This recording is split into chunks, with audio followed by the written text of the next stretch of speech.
Welcome to another episode of The Dissection. The mayor of Johannesburg, Dada Morero, has come under fire for an idea that he presented about dealing with crime in Ward 67. He suggested that documented foreign nationals or documented immigrants, which is the term that I'm going to use, should actually be included in the Johannesburg Metropolitan Department. This is what he said. Comrade Chair, Deputy Chair, I always ask this question, that none of our policemen and women in uniform can speak any of the foreign African languages. And the challenge is for us to deal with crime. And you can have all your suspects here. Before they write their statements, they can plan what they are going to say in front of you without you even hearing what they are saying. It might be a culture shock to suggest to this REC that if we are serious about fighting crime in Ward 67, we have no option. But those that are properly documented with proper documents can be recruited to the Johannesburg Metropolitan Department. The reactions were not very good. One person, official Dr. Sfiso Masego, said the following: I strongly disagree with this approach. We must prioritize empowering our local communities rather than relying on external measures. It is really time for genuine change that serves the interest of our people, not just quick fixes. The ANC long sold out. Another Twitter user said the following: South Africans are unemployed. Instead of adding on South Africans, you want to add foreigners for what? Will they do the same in their countries? What a fool. This is what was said by this person. Megan S. said, have you lost your mind? Employing documented foreigners while South Africans in Gauteng are pleading for jobs Lesotho promised them. Your excuse of them understanding foreign languages is absurd. Are you going to arrest criminals or have a conversation with them? Then Boya Omega said, so we have been applying for JMPD posts and getting rejected because they want to employ foreigners. Every day, the ANC annoys the living out of me. Then the great Lamini said, this guy, instead of saying some cops must take foreign language courses, he instead wants to hire foreigners to be police at more than 50 times the cost. Niyaibona le ANC yenu, yes, Daisa live. Herman Mashaba also jumped in and he said the following: Asoze Dada Morero. Action SA will never support this. Firstly, the requirements to serve in the Johannesburg Metropolitan Department stipulate that you must be a South African citizen. Secondly, we have thousands of qualified reservists ready to serve. We cannot outsource law enforcement to foreign nationals. Then another leader of Action SA, Michael Beaumont, jumped in. He said, Action SA will use our position in the Johannesburg Council to ensure this very bad idea never happens. I'm thankful that Joburg will be protected by our Speaker, Councillor Mthembu, and the Action SA caucus that a recruit must be a South African citizen to serve in the Metro Police. Right? I'm going to look at those requirements because they were shared and discuss them in a little bit more detail later. Then Panyaza Lesufi, the Premier of Gauteng, also jumped in. We don't agree with this proposal. We held discussions with our regional chairperson and executive mayor, Comrade Dada, who advised us that the ANC Johannesburg Lekgotla rejected this proposal and he fully accepts the decision not to entertain this proposal further. We remain committed to ensure that our law enforcement agencies are appropriately trained to tackle challenges created by crime. Our sincerest apologies for the confusion and pain caused by this proposal. So this is what was said by Panyaza Lesufi. But the tweet was seen so many times and had caused so much damage that Dada had no option but to go to ENCA and then tried to actually do some damage control at ENCA because of the reactions that were happening on social media. The clip was seen, I think, over 1 million times, the clip of him saying this particular proposal. So he went to ENCA, and this is what happened. Documented foreign nationals potentially being hired to assist, for example, the police and JMPD. Yeah. Could you clarify, because this is blown up, and we would like to understand the thought process around that comment. No, Hedy, we are at the Lekgotla of the ANC in the region, and the Lekgotla has to provoke debates and discussions on all matters that are affecting us in Johannesburg. Now, part of the matters that the Lekgotla is discussing, matters of crime, especially in the inner city. So in that context, the Lekgotla has to then be provoked into debate. The only problem is that once this matter was taken out on social media, it did not then cover what the Lekgotla would have said after the comments were made. And of course, the Lekgotla felt that this thing cannot be misinterpreted to mean would want to say foreign nationals should be employed against South Africans. So the Lekgotla then made it clear that, look, this approach would not work. The Lekgotla even made several proposals to assist to deal with issues of language in relation to policing. So the Lekgotla was clear and specific that our priority is South Africans in whatever sectors, in whatever what affects us in the city. So their comments, unfortunately, could not cover what the Lekgotla eventually said after I've delivered my statement in the Lekgotla, which, by the way, in the ANC, we do provoke debates and discussions, and at the end, we arrive at a decision which the ANC owns, and we communicate that decision to the public. So where we are now, unfortunately, the person who would have tweeted, it has become irrelevant now because the Lekgotla has made it clear that this is our way forward. If anything has to happen, the Lekgotla then would have recommended that our own officers in the JMPD probably needs to be taken for training to understand French and all other languages that we have in the city center of Johannesburg. Okay, Mayor, I need further clarity because this is going to be misconstrued. It's going to be taken in a way perhaps that you are not, that you don't mean. Yeah. So the priority is to perhaps sort out crime because Johannesburg is the most dangerous city in South Africa. So are you trying to say that perhaps documented foreign nationals should be hired because of the language barrier that police officers and JMPD face when they arrest undocumented persons or those committing crimes from other African countries? Was that the thought process? The thought in the statement would have meant that, but unfortunately the discussions that we have entered in at the current state in which you know we're experiencing high levels of unemployment and so on and so on, the view was that let's find other alternative methods to help us address the language barrier, which may mean taking officers for training.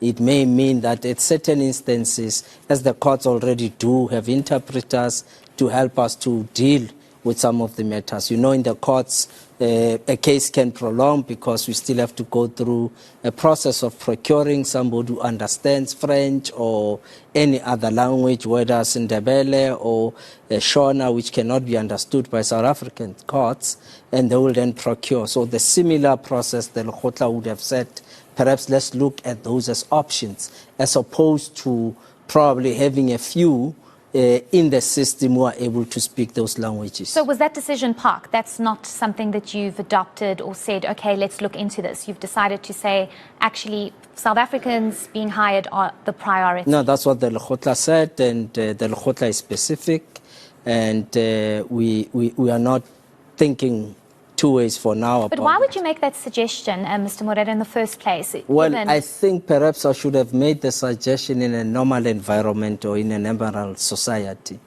And it is informed about the development of other cities in the world, whether it's New York or metropolitan cities in the world where they have this inclusion so that it helps them to effectively deal with crime and criminals. accepting that in a metropolitan city, you'd find that people of every nationals will descend to those cities with a view of trying to find opportunities, etc. As you know that in Johannesburg, and we're specific to the inner city, as you'd see Ward 67 in particular, which has almost 70% being national, both documented and undocumented. So undocumented, it's a different story where all of us know that they would have to be taken back to their countries of origin. So it was in that context that I raised the debate. It's important, Heidi, to understand that once the debate is raised and the Lekgotla comments on it as members of the REC, we then get into a final decision. It's a majority view that would have said, look, we can't do or support anything of that nature as the ANC. So your suggestion doesn't sell. And I think we're making examples in our input, as you know that we're moving from unpacking the statement of intent that would have created the government of national unity. And the areas that he spoke to was issues around crime, inclusivity, and issues around social cohesion. So would you say that that comment was taken out of context? Because I'll tell you why I believe it was out of context. Just sorry, repeat that. I still strongly believe it was out of context. And unfortunately did not even cover the closed session, which would have commented quite differently on the comments that would have been... Yeah, I really didn't want to waste time on this, but it's so important, and I unfortunately don't have much time because I want to get into the intricacies of the city, but you need to understand the ripple effect of such a comment, especially in the climate of what's currently happening in South Africa. Well, there it is. The mayor gave an idea. He wanted to spark debate. The debate did not go as he thought. Somebody within the meeting thought, I'm going to show people how this guy is thinking. And it's a very tricky time when you assume a position. If you recall, the mayor who first came in, I can't remember his name right now, spoke about having to deal with potholes. That was his first priority. Then he was removed after a very bad interview with Sakina Kamwendo, and Dada Morero came in and he spoke about having Jojo tanks in every home. And then there was a shift to Kabelo Gwamanda, who then kind of held on to the position for a bit. So there's a lot of scrutiny on the mayor. People are trying to see, is he legit? Is he somebody who has creative ideas, sound ideas, strong ideas to deal with the challenges that are facing the city of Johannesburg. And of course, he may have rivals within his own party who think he doesn't deserve the job. And this is how this particular footage made it to the internet, has gone viral, had to be rebutted by his own party in the context of the premier actually saying, we're not looking at this, sorry for offending anybody, and also had to go and do this interview on ENCA addressing this issue again. But I want to do something here in this particular discussion. I want to go a little bit deeper and look at some of the fundamentals of this particular conversation and think about it a little bit deeper, because we can do that on YouTube. We can just go a little bit further. So let's do that. Let's go first to what are the current requirements for becoming a Johannesburg Metro Police officer. So the JMPD actually put out an advertisement earlier this year, and these were the requirements that they set out. Requirements: the applicant must be an employee of the City of Johannesburg Metropolitan Municipality, be a South African citizen, be in possession of a valid senior certificate, grade 12, equivalent NQF level 4, or an equivalent NQF level 4. You must be in possession of a traffic warden or law enforcement certificate. So you need your NSC, you need this particular certificate to show that you've done some training in that respect. You must have a driver's license, no learner's license required. You need a driver's license, minimum code B. Right? You must have a minimum of 5 years experience as a traffic warden or law enforcement officer. You must be physically and mentally fit. A comprehensive medical certificate must be submitted together with the application. You must have no criminal record. You must have no civil judgments relating to fraud and or corruption against your name. You must be prepared to undergo a vetting process. You must be proficient in English. You must have no objection and be prepared to carry a firearm and must wear a uniform. These are the requirements. Some of these requirements are actually quite exclusionary because they make it harder. 5 years experience, for instance, as a traffic warden, having a driver's license, I think the certificate is fine. You need to have done some training on basic law, etc., which is what I think the certificate requires. Personal attributes. The incumbent must be reliable, honest, and have a high sense of justice and integrity. You must have a positive attitude, be patient, and be able to work under pressure, under all weather condition and shift hours. This is, I think, what they wish to have. Many people don't necessarily experience this, but this is what they want. Terms of training. Metro Police trainees will be expected to undergo 18 months of training, and upon successful completion will be considered for appointment as Metro Police officers. For the duration of the training, trainees will be subjected to the terms of training contracts, academy rules, and the RTMC training policies. Trainees will retain their current basic salary, and no shift system will apply during the training period. So yeah, it's quite difficult to become JMPD. That 5-year experience as well is quite a high barrier. Perhaps that should be reduced. Upon completion of training, as a qualified Metropolitan police officer, the incumbent must take the oath of office as determined by the municipality and will be deployed to any area within the city of Johannesburg. So that's what you need to become a Metro Police officer, right? The idea from the mayor would have entailed changing the entry requirement to include, because when you're talking about documented immigrants, you're talking about people who are legally within the country and qualified to work. This would include refugees, it would include permanent residents, it would include holders of special exemption permits, such as the Lesotho exemption permit. So this is what he was considering as an idea as part of the debate. Right, now let's start deliberating and thinking about this. Is this a case of bad politics and good policy? Or is it a case of bad politics and bad policy? What do you think about this idea? What's your opinion? Let's have a conversation in the comments. If you haven't subscribed, this is a great time to subscribe to the channel. We're growing. We're trying to provide in-depth analysis and commentary. And 77% of the people watching this video haven't yet subscribed. Subscribing helps YouTube know that you love the content. It helps others to find the content. And it's free of charge, mahala, the whole year. Maybe even next year. Maybe even the next year. Free. On me. It's on me. Just press the button, turn on the notifications so that you know when I've uploaded new content. Right, what do you think about this idea? What are your thoughts? Let's talk. Jump into the comments. I read all my comments. Type it out. Let me know what you think.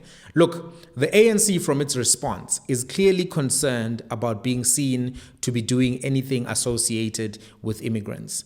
When you're sitting on 40% of the vote and you can see parties such as Action SA, Patriotic Alliance, positioning themselves as being tough on immigration, you have to manage what you support and you have to manage how particular constituencies view you.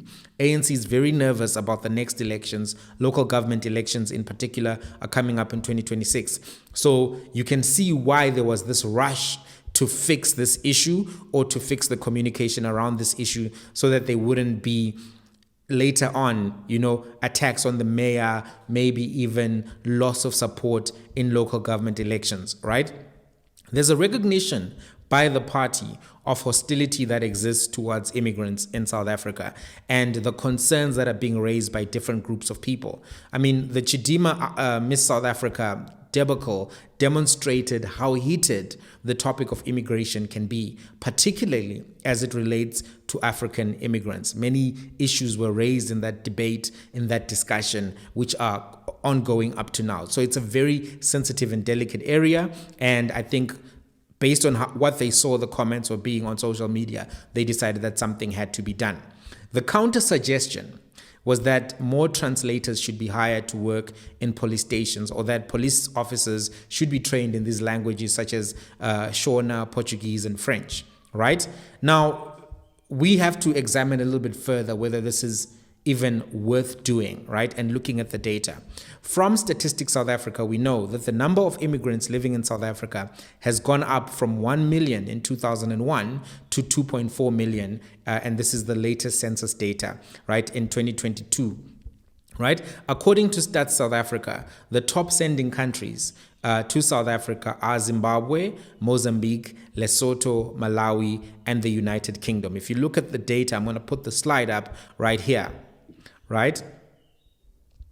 If you look at this data, what you'll see there is that in 1996, the number of immigrants, persons born outside of South Africa, were 0.8 million. In 2001, the number was 1 million. Between 2001 and 2011, that number went up by 100%, right? Just over 100%.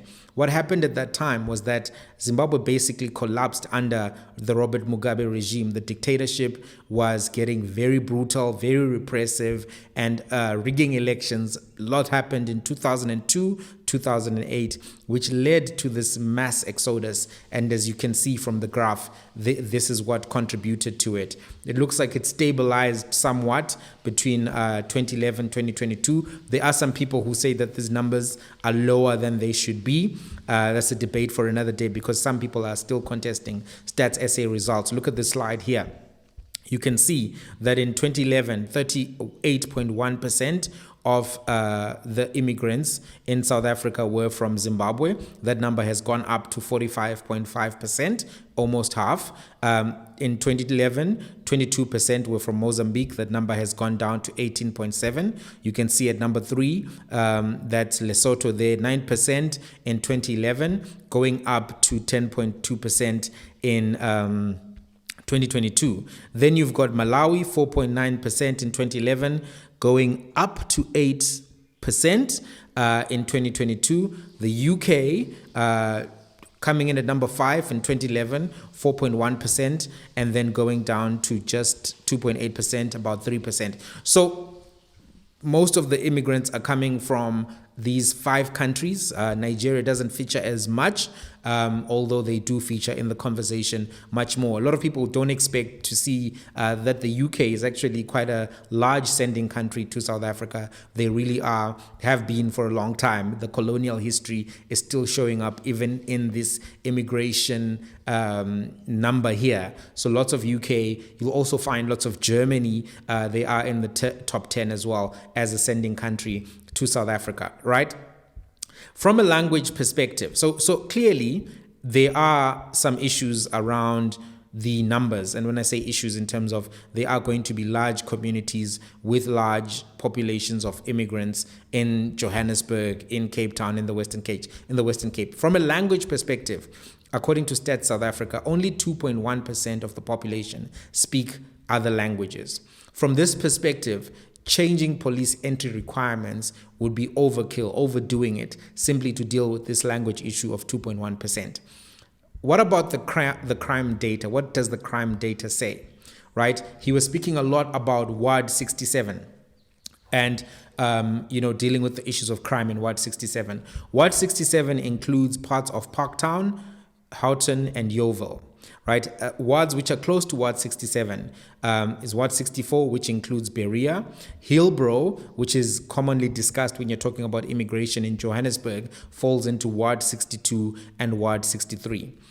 From the crime statistics data, the police station with the highest number of reported crimes in Gauteng is not actually the Hillbrow police station, which would be in Ward 62-63, but it is actually Johannesburg Central Police Station, which is number 3 nationally, followed by in Gauteng, Honeydew Police Station at number 6, Midrand Police Station number 8, Sunnyside Police Station is at number 30. Out of the top 30 police stations, according to the data from the South African Police Service around the police stations where the most crimes are reported in South Africa.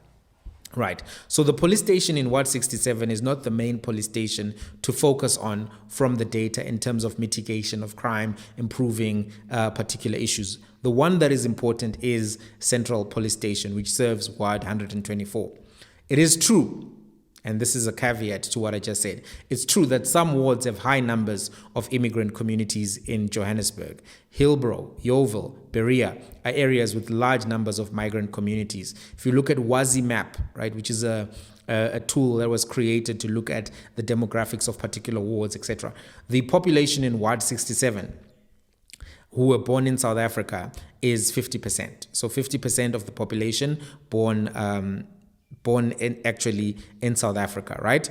And 12% speak a non-official language. So this data suggests that employing translators to work in police stations where there are large numbers of migrants is a more cost-effective solution, right? Teaching the police French, Portuguese, and Shona is not likely to work. Why do I say this? Learning a language is a labor-intensive and time-intensive job, and not everyone is interested or talented in languages. South Africa already has 11 languages that people have to navigate. There's also the issue of slang, and other colloquialisms in every language. It's very difficult, just within English or within Zulu, for an older person to keep up with what the young people are talking about in the same language. I'm going to give you an example from UK English. A painting is not the same thing as a painting.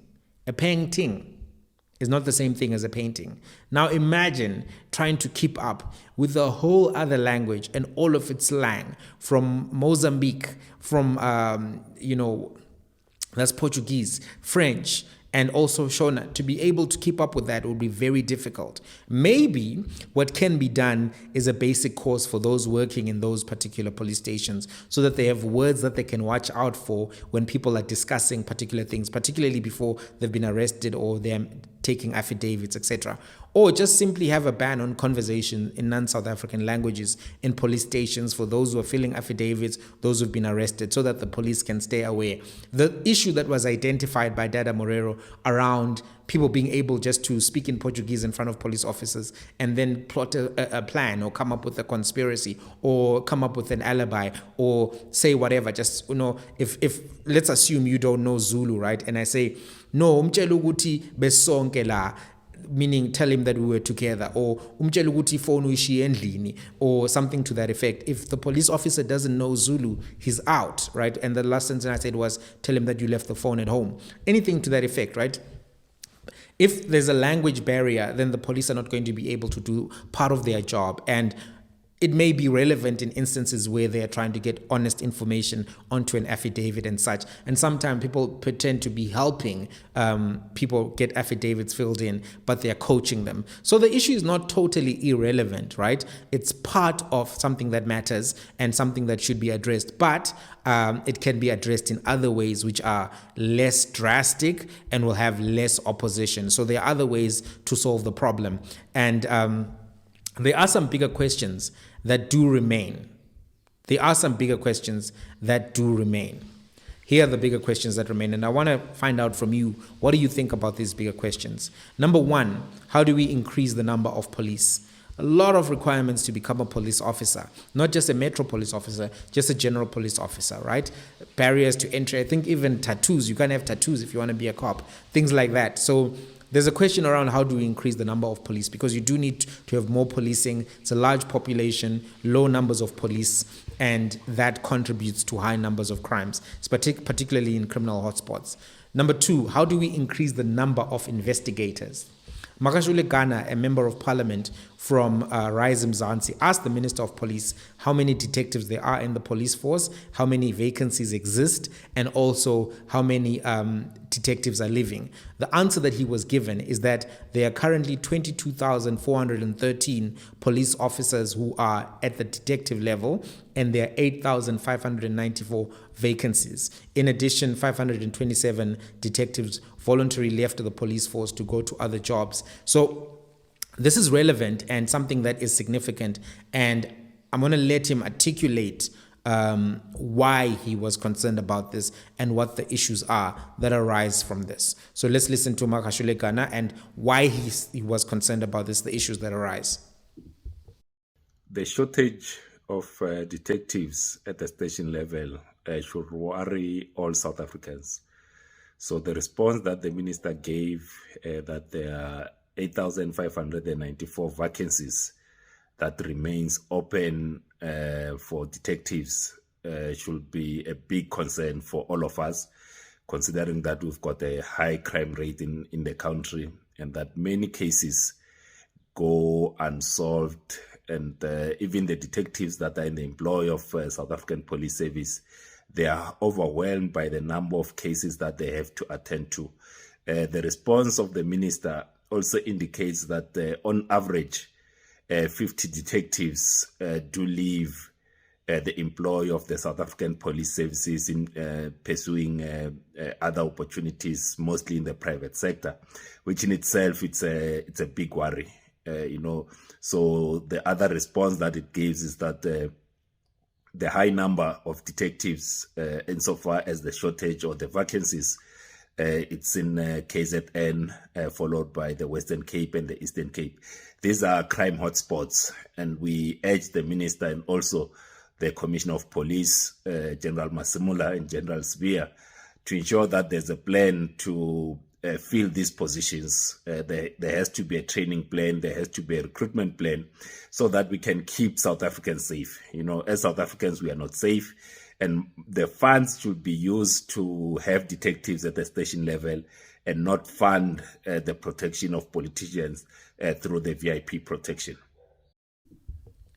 So, yeah, it's clear that there's a need for more policing. It's clear that there's a need for more investigators, because that is where the issues advance. That's where you get to, successful prosecutions. I'm thinking even now of the story of Rosemary Ndlovu, that lady who was doing all of those shady things, claiming money from relatives that she was actually unaliving herself. And she was apprehended primarily because of a detective who did the due diligence, did the work, and was able to actually get that case to a resolution. So that's an important question that exists. How do we increase the number of investigators? Number 3, big question for you to think about, maybe make some contributions.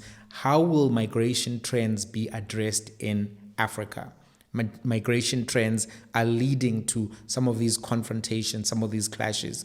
The root causes of migration in the SADC region, the Southern African Development Community region, have been varied, but they include the civil war in Mozambique, the unstable democracy in Mozambique, the dictatorship in Zimbabwe, the rigging of elections in Mozambique and Zimbabwe, the rule by one family for a very long period of time in Malawi, the Mutharika family, and the economic conditions that resulted as a result of poor leadership, whether by dictatorship, by oppression, by selfishness, in Zimbabwe, Lesotho, Mozambique, Eswatini, Malawi. These are the root causes of the migration trends that have been happening in the SADC region. And these are issues that must be addressed by political leaders in the region, because if you don't address the root causes of a particular issue, the problem will continue to manifest itself in different ways and it doesn't go away. I don't know, what do you think about those questions and how they get resolved, the deeper questions that arise as a result of these kind of events and the reactions to these events? I want to ask a last question to you. And that question is something I was thinking about as I was watching everything unfold last night and even today. Have we lost the art and purpose of debate? Debating, as I define it when I coach debating, it's a structured discussion based on facts and logic between two or more opposing sides on a controversial or unresolved question or topic.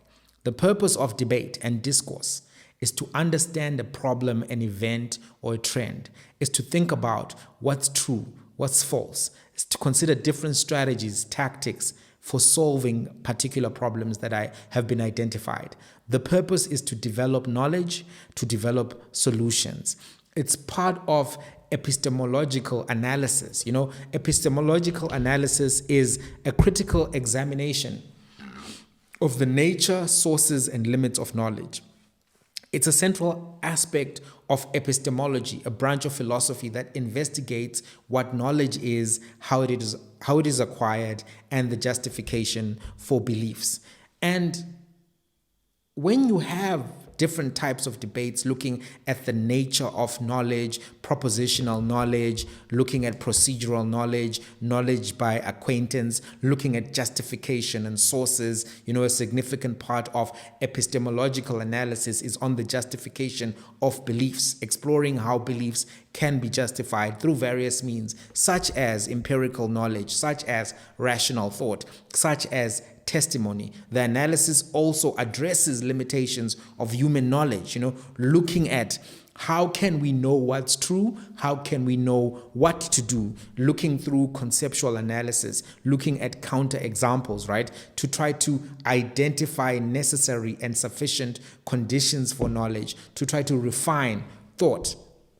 I'm raising this issue of, are we losing what debate is about? Because Dada Morero, in part, whether you agree with his idea or not, is simply raising an idea about something that he's observed. He's saying to his colleagues within the ANC in that meeting, let's persuade each other, let's think about this. It's a proposition. It's an idea. Some ideas will be good. Like how in school they used to say that there's no bad question. In a sense, when we're debating, we're trying to propose things to each other so that we can dismiss the ideas through a process of rationality. When I was looking at some of the discussion, just looking at it, I felt that some people were not even willing to entertain a discussion. There was no willingness to even have conversation. And I think that can hurt us as a society overall, because human beings progress when they persuade each other, reason with each other, when they have an understanding of truth, when they have an understanding of knowledge, and can pursue knowledge, truth, even though that knowledge and truth are not necessarily going to provide them with answers that they like. For example, if we find out, right, that certain food products cause cancer or cause diabetes or whatever the case may be, or overconsumption causes those things, even though we like those foods, we have to reduce our consumption of them. If we find out that inhaling particular substances, right, hurts our lungs and causes particular diseases, we will have to then stop smoking those things, even if we like them or they are societally enjoyable. There are times in history, there are times in the human progression when knowledge came that was not favorable in terms of like popular or populist in its nature. And still, we were able to take that knowledge and move forward together. When you lose debate, lose quality of debate, part of my concern is that we will get to points where rather than coming together to reason with each other respectfully, we will then be just attacking each other. And that destroys the intellectualism of the human experience and the progression of the human race through debate, through dialogue, through discourse. Maybe this was not what was happening, but part of me was looking at the discussion, just thinking, why are we trying to attack this guy in this context for having an idea? Popular or not, good idea or bad idea, empirical or not empirical. Why is the response this visceral attack? I don't know. What do you think? Let's have a conversation. Till the next one.